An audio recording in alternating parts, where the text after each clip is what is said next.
spouse.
Yeah, takes a while.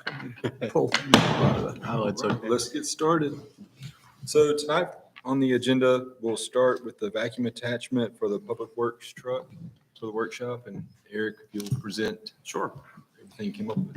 Yeah, I've done some research into different possibilities as far as vehicles, trailer operated vacuum systems, hook lift vacuum systems.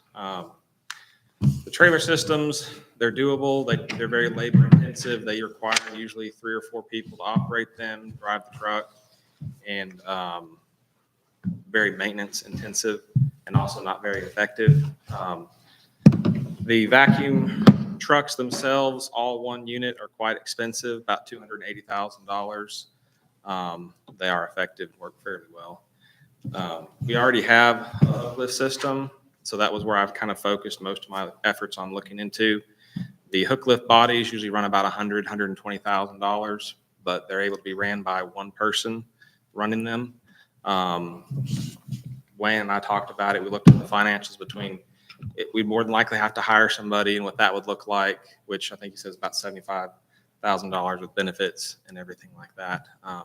So year one startup, you're looking at right around $180,000 or so with an ongoing maintenance cost of that employee plus working on the truck and everything, probably $80,000 to $90,000.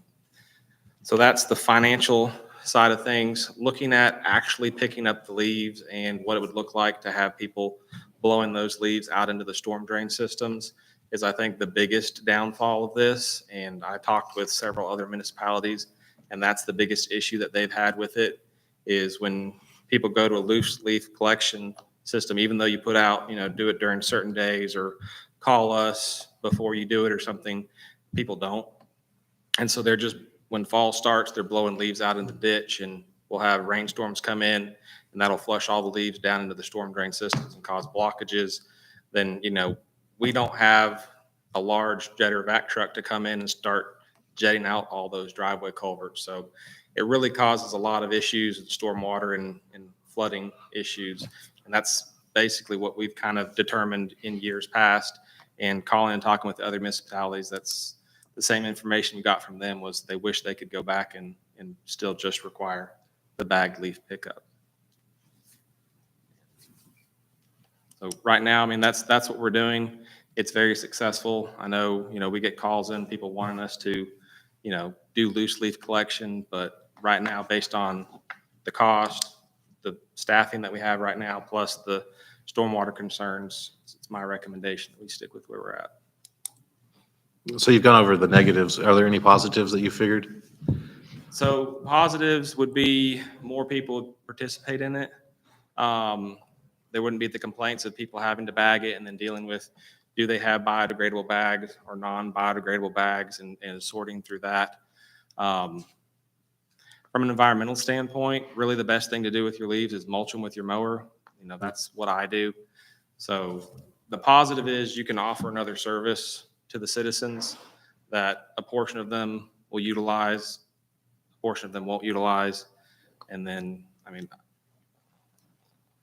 that's basically what I found out.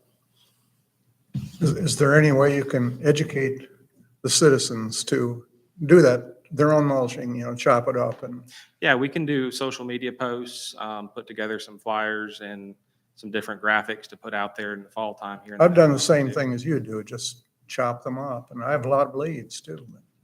It's good for the lawn, I think.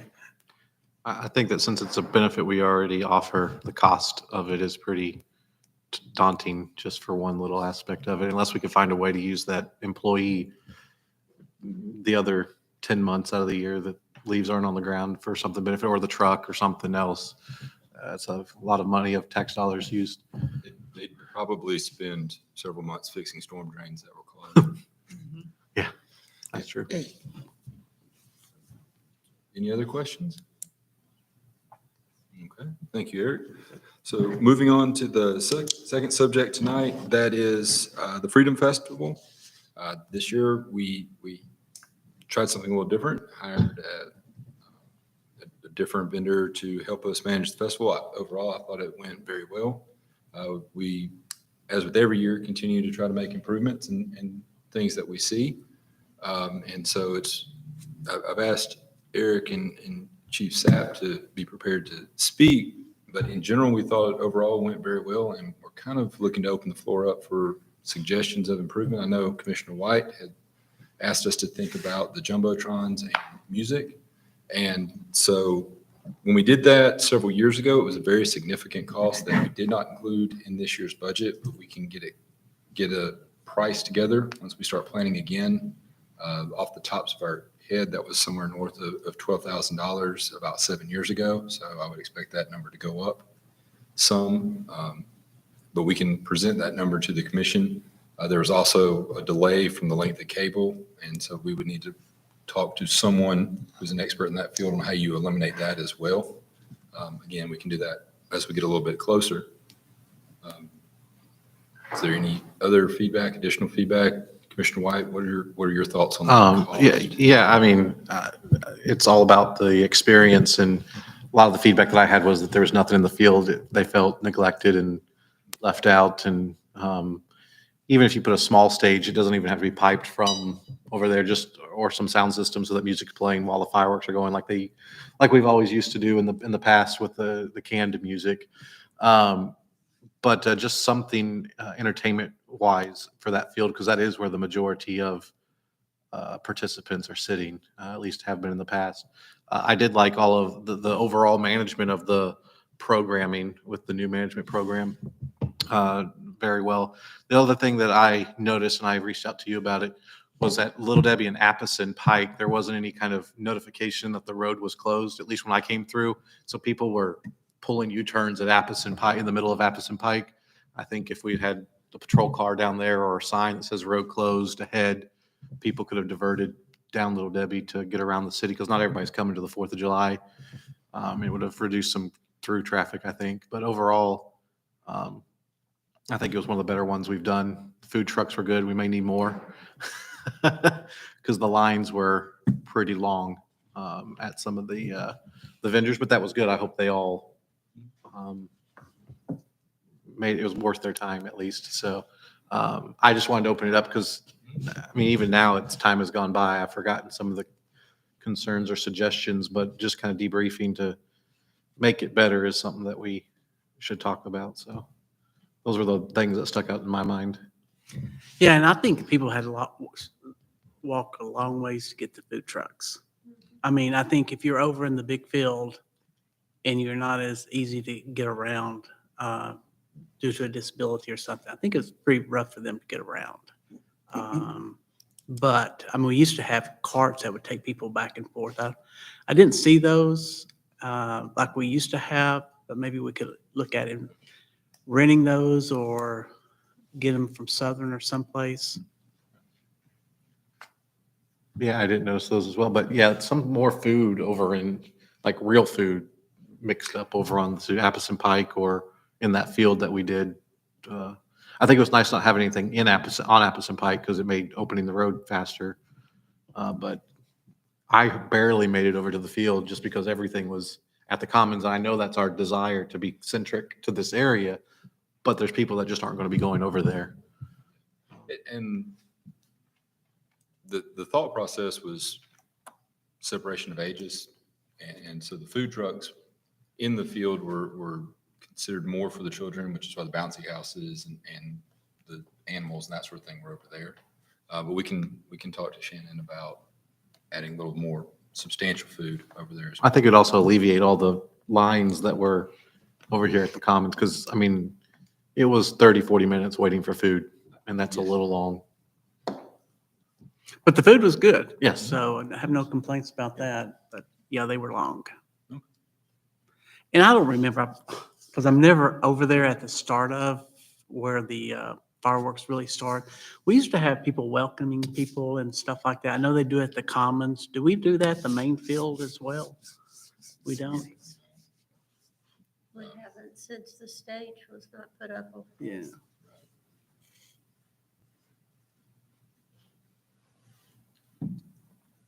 Makes it hard without a stage. Do we know approximately how many individuals were there compared to what was over here during the fireworks, I don't. number wise? No, we didn't do a count. I'd say the rain kept a lot of people away, but I mean, it was still, I'd say it's about the same as we had last year, maybe a little bit more. Which I think we estimated, about 8,000 last year.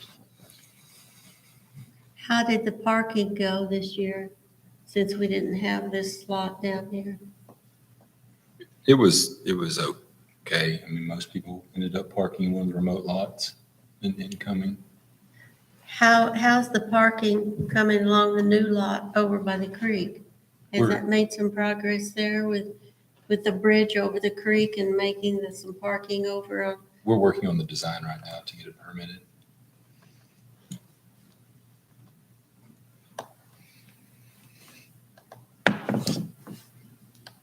So parking is a premium for sure. Well, you want parking to fail for those types of events, otherwise you're overparked 364 days a year. So, I think having the parking not so integral to the center of the event also helped with getting people out of the area as well. We didn't have 800 cars right there at the Commons trying to get out. Mhm. Wayne, got a question. Yeah. What are your thoughts about having, like, next year during the event, having the police fly like a drone overhead, take some aerial photos? What's this guy's? So that way we could see from a crowd disbursement standpoint and logistically for future planning. I don't know, just a thought. It's a good idea. we'll look and see. Drone pilots are not easy to come by No, that's with, fair. with the appropriate licensure versus just the folks that do it without. Mhm. But maybe we can see if we can find someone out of the airport that has a licensure and would be interested in doing it. My son does. Your son is? Oh, He's a Somebody military with trained to CFC do it. High level. Anything else? We will move on to staff reports. Chief Sapp? Nothing today, sir. Eric? Nothing further. Ryan? Nothing for me. Andrew? I put in a call based on your request for Jack's Family Restaurant to find out if they're gonna have like a ribbon cutting at grand opening. And I just waiting to hear back from them, so haven't heard anything yet. But I know that, I think by the 30th or 31st, when they're looking at having their official opening, so it's coming up soon. Christine? Perfect. Well, it's been a while since I've seen you guys. So it's good to see you guys. I did just want to tell you guys that we had a very successful Jedi training event.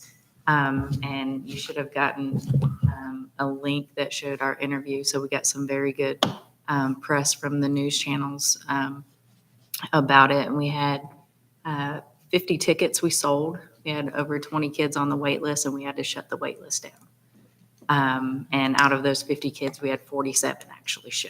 Wow. So that's pretty good compared to some of the other programs that we've offered completely free, and everybody has signed up and nobody has showed up.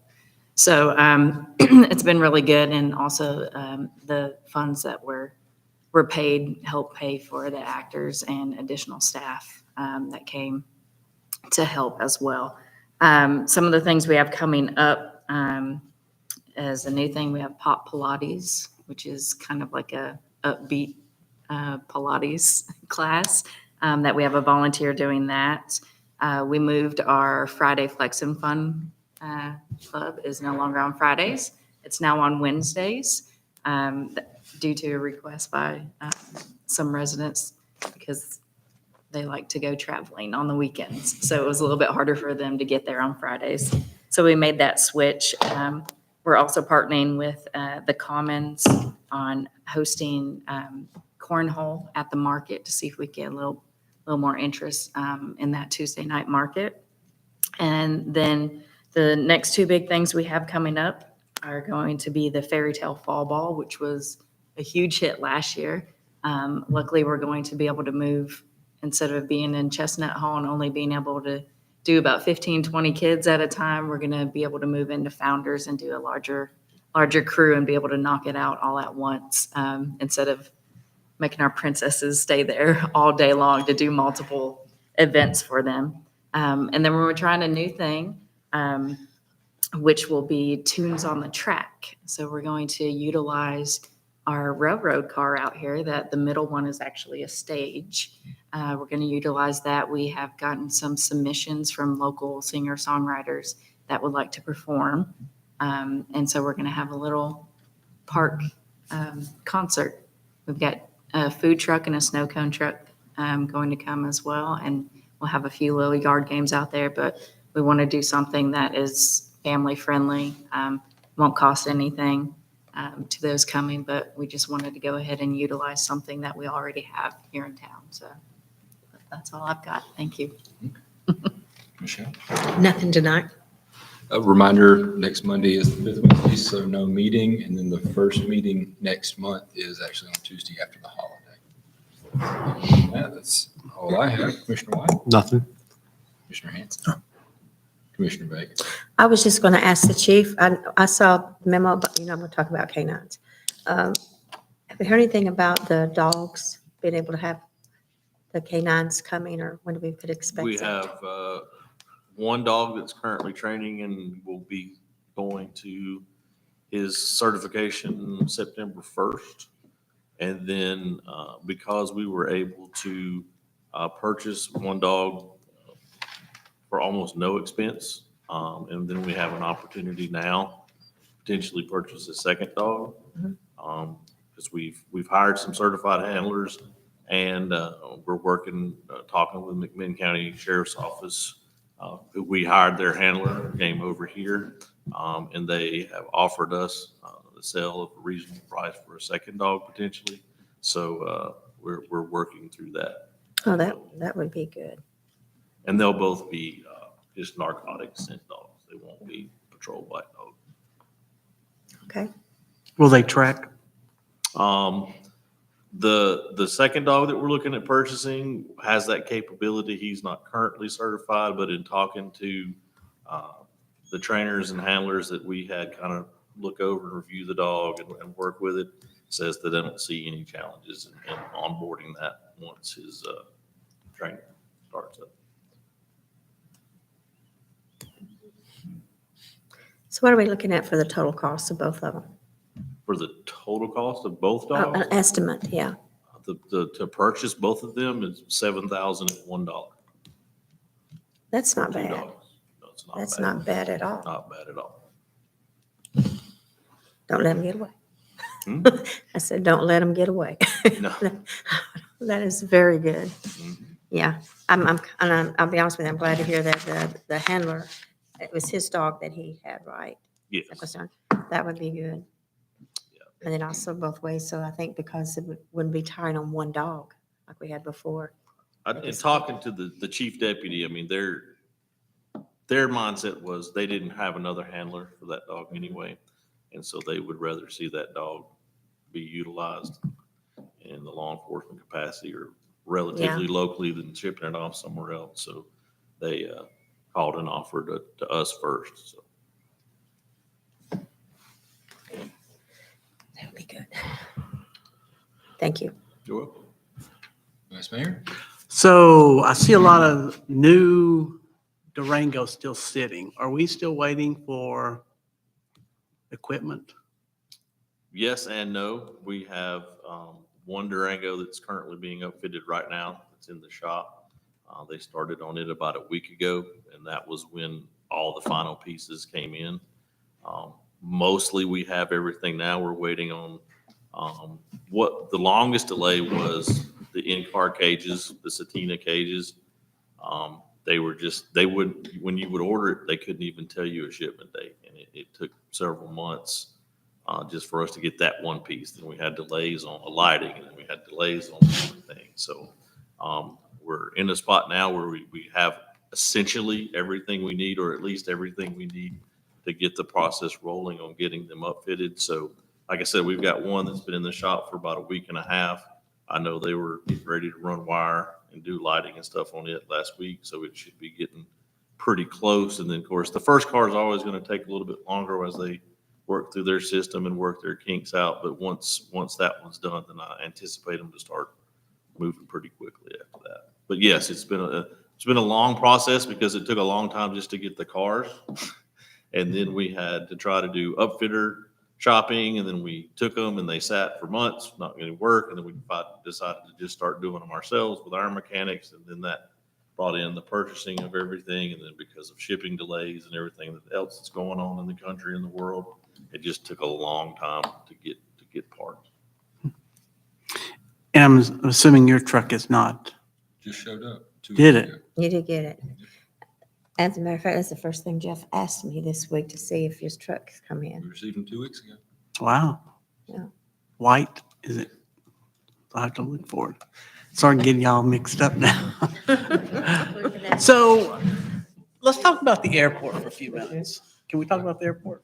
Sure. For So- 9 more minutes. So 9 minutes, so I'll make this quick. So I was under the impression we had fixed a lot of stuff out at the airport. I understand things are still broken from a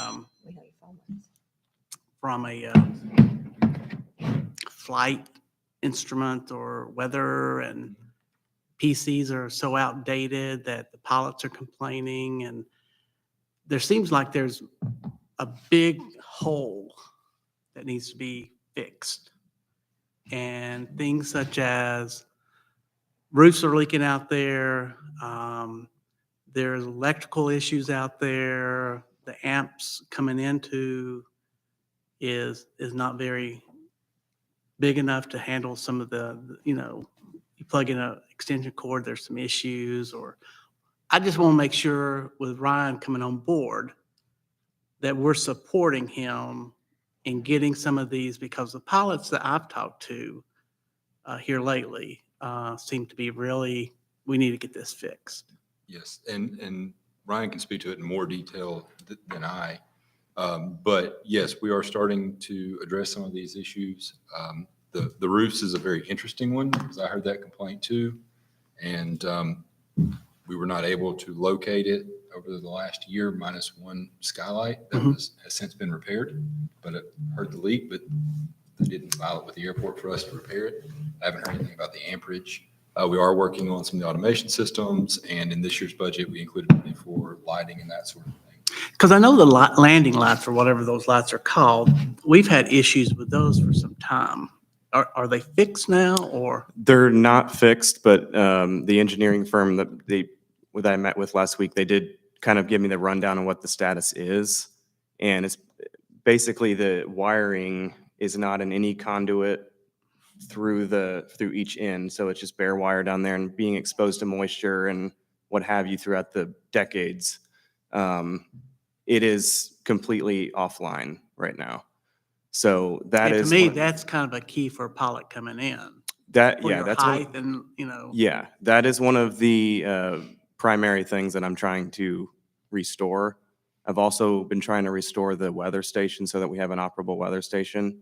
So I'm just waiting to hear back. The latest from him was that he was working on our FCC licensure so that we could use the frequency, and then he already has the parts to install to the existing weather antenna. So we're just waiting to hear back from the FCC on the approval. So it sounds really easy, but I'm thinking just rent a ditch witch, lay some conduit, and then we should get an electrical person to come in and lay the wire for us. And The FAA doesn't like it to be that easy. The FAA is as complicated as the railroad and in as big a hurry as TDOT. Yeah. So We've been working for 2 years to cut trees. I get it. But, we don't wanna lose pilots in our hangars. I know we've got a wait list, but we don't want to lose those people as well. So I made my concern known, I guess. And it is shared by myself, staff, and Ryan. I know we can't fix it overnight, Ryan, but, hold our feet to the fire to get Yes. funding for this. Anything else? That's it. Mayor Lamb? Okay. Well, that's all I have. We're adjourned. Now we have a special call meeting. Yeah, give that to Katie. Yeah. Now, this is yours, campaign. For the special call at 5 o'clock. Did we start I didn't before pick up then? one. No, I'm good. I want It's just a something quick meeting. Sam would say.